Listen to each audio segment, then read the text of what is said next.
Hello, folks. My name is Aaron Thompson. I work with the MK Gandhi Institute for Nonviolence. Very pleased to be here facilitating another discussion between Arun Gandhi and Jonathan Jones, part of the 2021 season for Nonviolence. This is our sixth such session. And for this session, Jonathan and Arun are going to be answering some questions that you have submitted to them. I'm going to turn it over to you two gentlemen, Jonathan and Arun. Thank you. Yes, thank you, Ann, for that intro. How's everybody doing?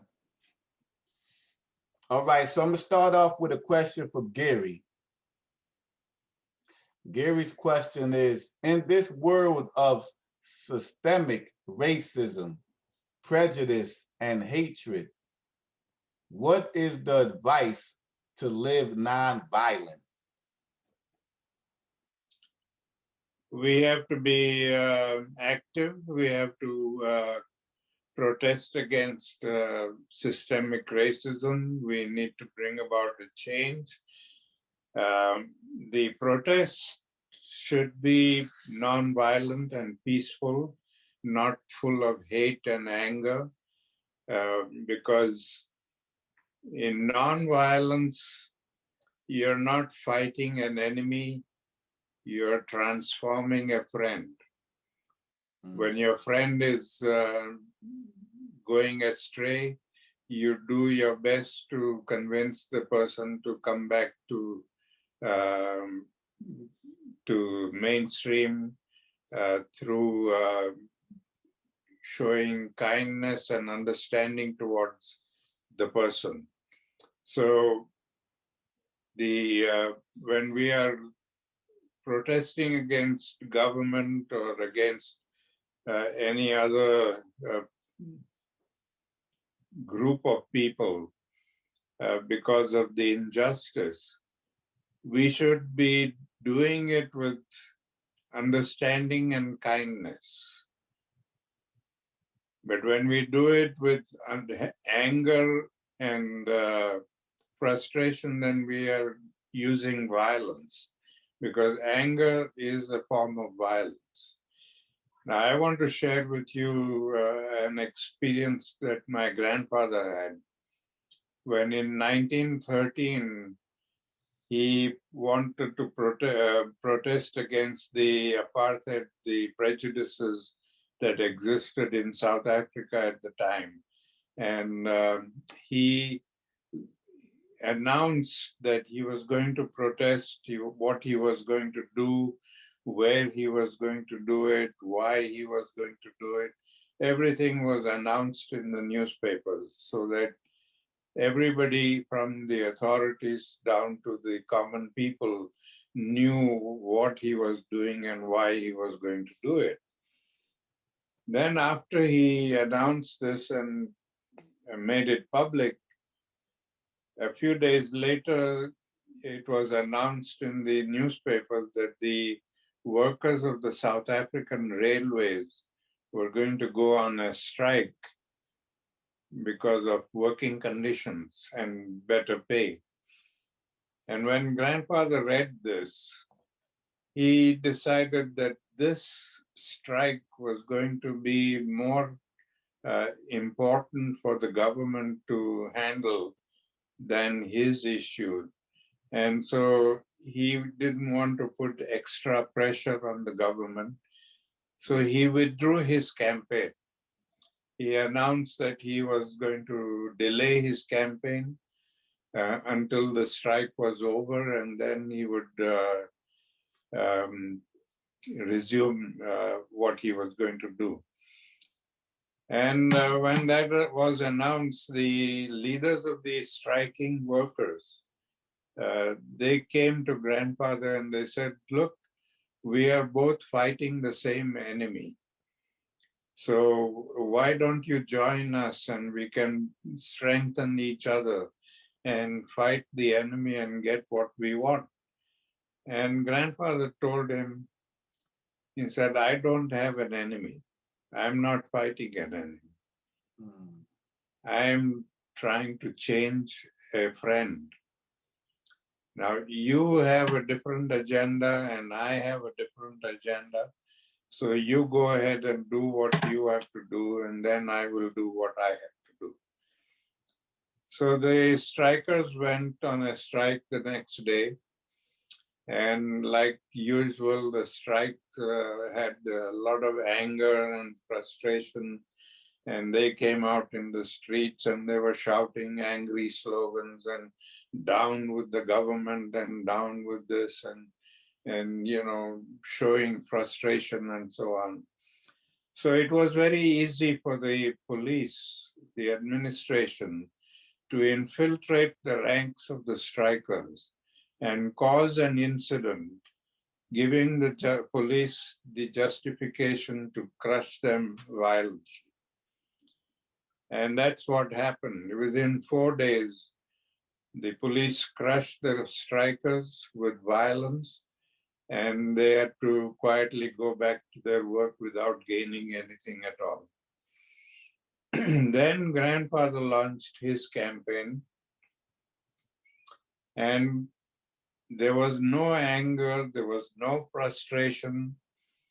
When they protested in the streets and if the police came to arrest them, they quietly marched into the vans themselves. They didn't, push the police around or obstruct in any way. They were very helpful and quietly did everything that they were supposed to do, because their objective was to fill the prisons. And so that's what they did. Day after day, it went on and on for weeks. And then when the prisons were filled up, the prime minister of the country called my grandfather to negotiate a settlement. And at that time, the prime minister, acknowledged to grandfather, he said, I could handle the strikers because there was so much anger there that I could use that anger to turn things around and crush them violently. But he said, I don't know how to deal with you because there's no anger and no frustration, and I don't know how to crush you. And that is the key to a nonviolent struggle. When you don't give the opponent the reason to crush you, then you win the battle. Yes, thank you for sharing that story, Arun. And the only thing I would add on is that for Gary is that when we talk about nonviolence, we use nonviolence as one word. And also is that all the movements that we made in this country in recent years, from the civil rights movement to everything that's going on all over the world, is nonviolence was used. Just like Arun talked about, nonviolence is used. So now if we're talking about how do we deal with the systemic racism that's going on here in America, well, we already got the blueprint, nonviolence. And that's what people have been using throughout the world. And Gandhi was the first one to just show the world that this right here could work. If you're trying to get social justice, I mean, nonviolence is such a force that if used properly, I mean, whatever it is you're trying to seek, I mean, you could achieve that and then achieve so much more, because you're not looking at your opponents as enemies. Like Arun said, you're looking at them as somebody that you want to bring over to your side, and let's create something that we didn't have before. So yes, thank you for your question, Gary. So now the next question, we're gonna go back to Damien from the last DVD. Damien has so many questions, we couldn't get into all of them. And we're not gonna get into all your questions here, Damien. But we're gonna address a couple of them because you got some good questions here. So let me see what questions. So let's talk a little bit about forgiveness. How do you forgive a person that continues to hurt you? How do you forgive a person that continues to hurt you? Well, that's the person we need to forgive, because forgiving somebody who's loving towards you doesn't make sense. Forgiving is the fact that we overlook what you are doing to me. And if you may be violent to me, but I am responding with love. That is a form of forgiveness. And we do that because we want to bring about a better relationship, better understanding between the two. And that's the only way we can do it, through forgiveness. If we seek revenge or we seek animosity towards that person, we are never going to be able to resolve the issue there. So forgiveness is a step in the right direction. And you naturally forgive a person who has done something bad towards you. You don't forgive somebody who has done nothing to you. So, that's the whole purpose of forgiveness. Mm. Yes, thank you for that, Arun. And let me see, we have another question here.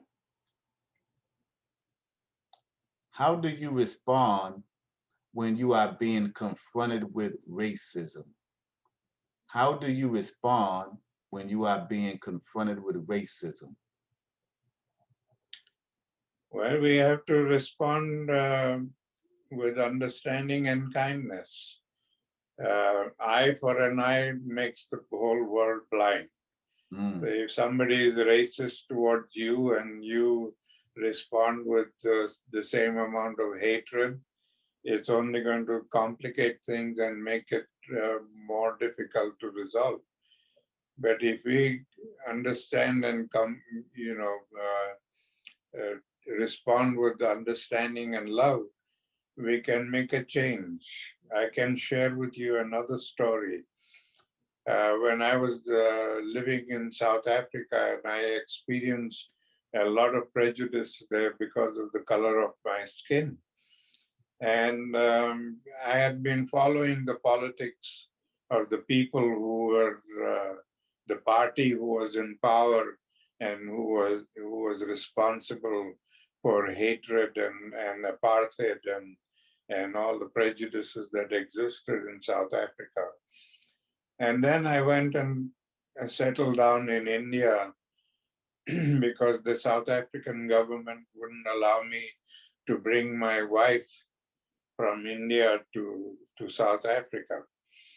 So one day while I was living in India, I got a letter from an Indian friend of mine saying that he was coming to India for the first time.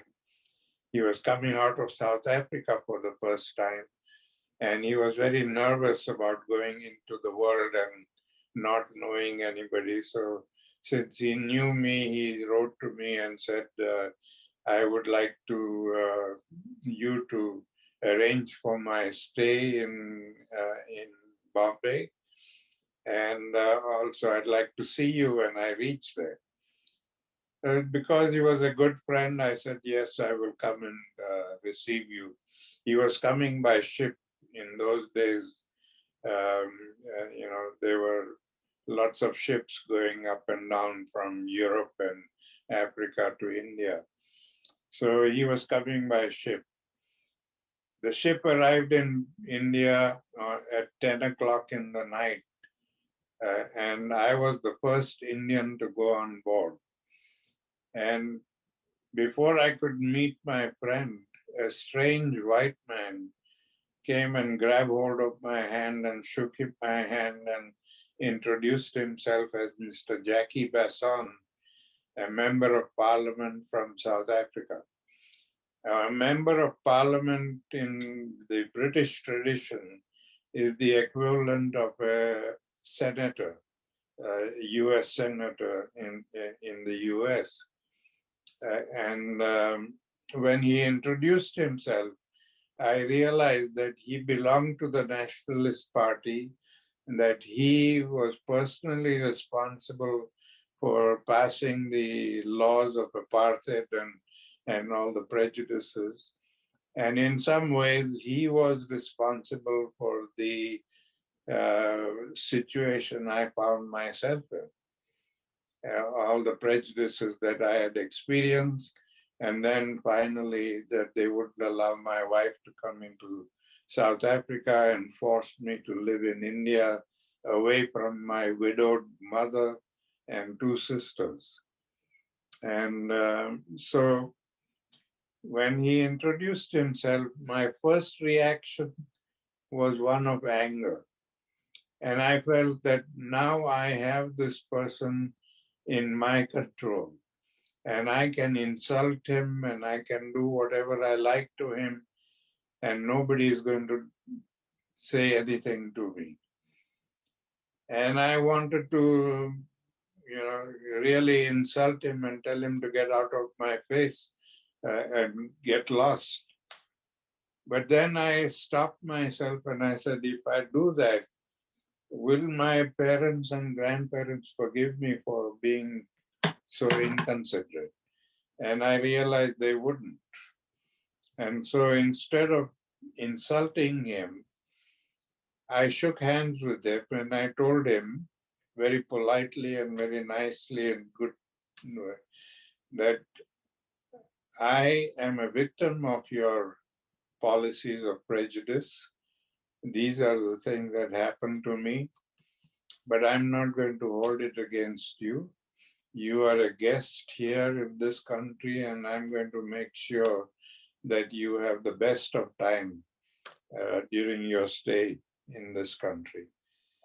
He was going to be there for about 5 days.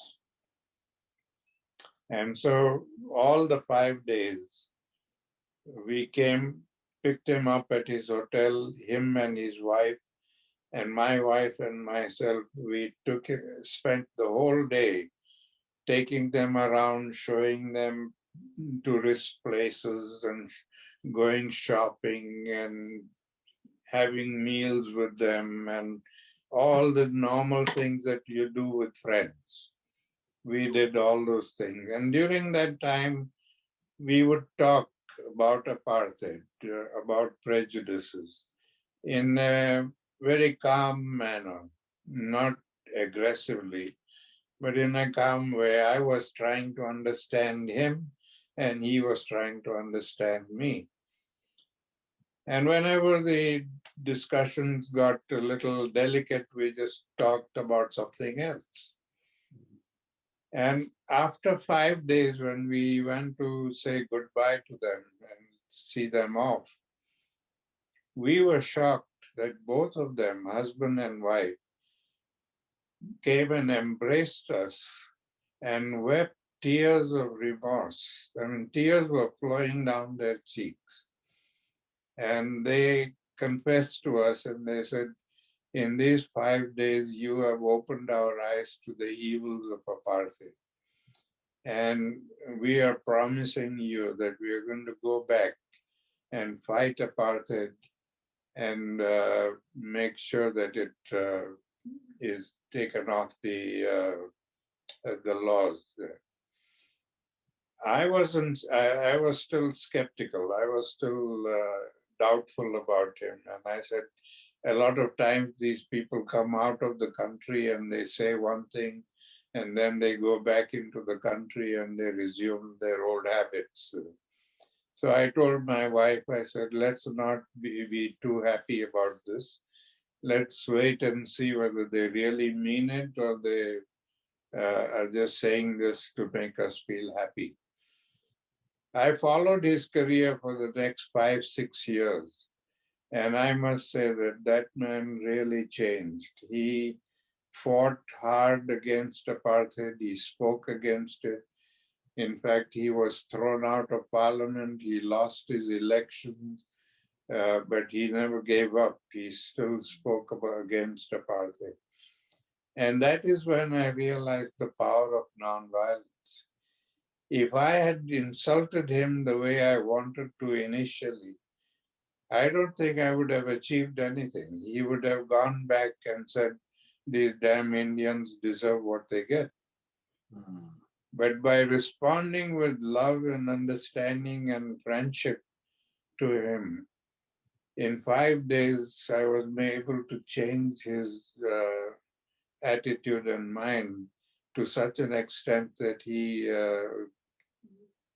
gave up his, not only gave up his prejudices, but he lost his elections and his political career, but he didn't mind it.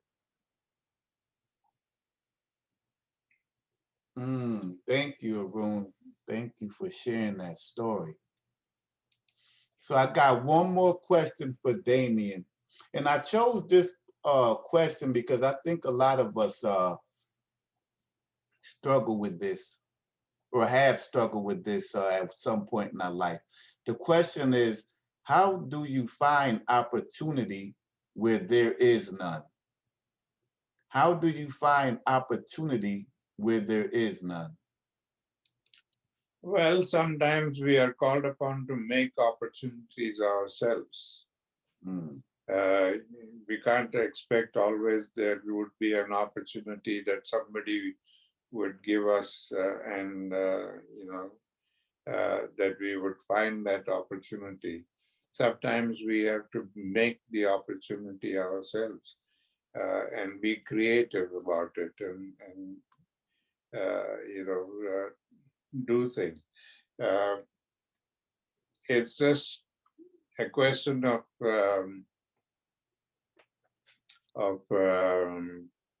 being more creative, being more adventurous, and sometimes taking risks to do something that you're not sure will be successful. But if you are sincere and